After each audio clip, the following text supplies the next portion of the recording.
Quand on parle du futur, je dirais que j'ai beaucoup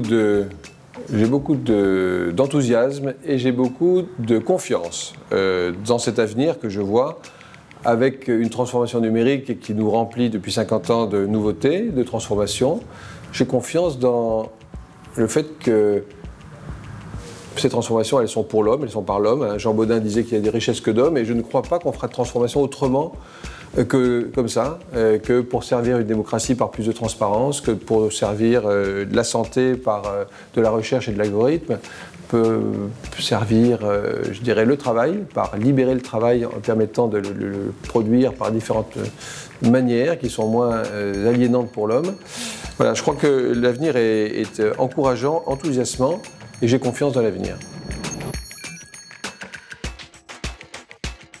Quand on parle de technologie, aujourd'hui, je suis très fier et très enthousiaste. J'ai beaucoup de joie à travailler dans un environnement où aujourd'hui les technologies sont au service d'une société qui se transforme, au service de l'homme. Je redis encore une fois qu'il n'y a que de richesse que d'hommes et qu'à partir de là, notre mission chez Syntec Numérique est véritablement de mettre en résonance tout un écosystème au service de ces transformations.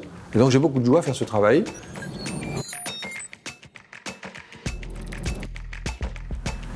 Compliqué de s'en passer.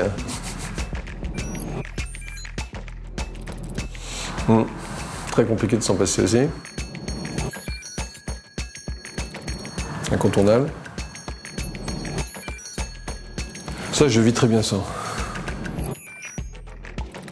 Ah oui, là, c'est incontournable. Bon, ben ça, c'est la vie de l'homme depuis des milliers d'années et on ne va pas s'arrêter là. Donc je me réjouis qu'effectivement on puisse continuer à inventer des jobs. Et tout le sujet, ça va être la formation, la reconversion. Et Syntec Numérique est très engagé là-dedans, mais évidemment pas que Syntec Numérique. Il faut que tous les secteurs soient engagés dans la reconversion de leurs équipes et de leur personnel.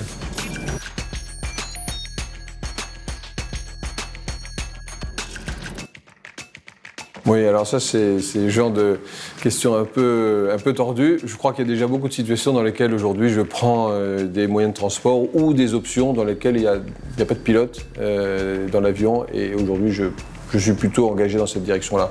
Ça ne m'angoisse pas.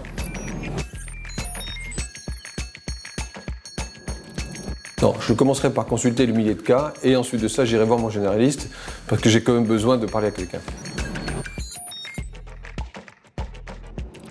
J'aimerais voir comme les hommes ont réussi à faire des belles choses, comme à chaque révolution, et comment ils ont géré tous les décalages et toutes les difficultés de passage d'une époque à une autre. Et ça me passionnerait. Et je suis heureux d'en être l'acteur, au moins à une première étape.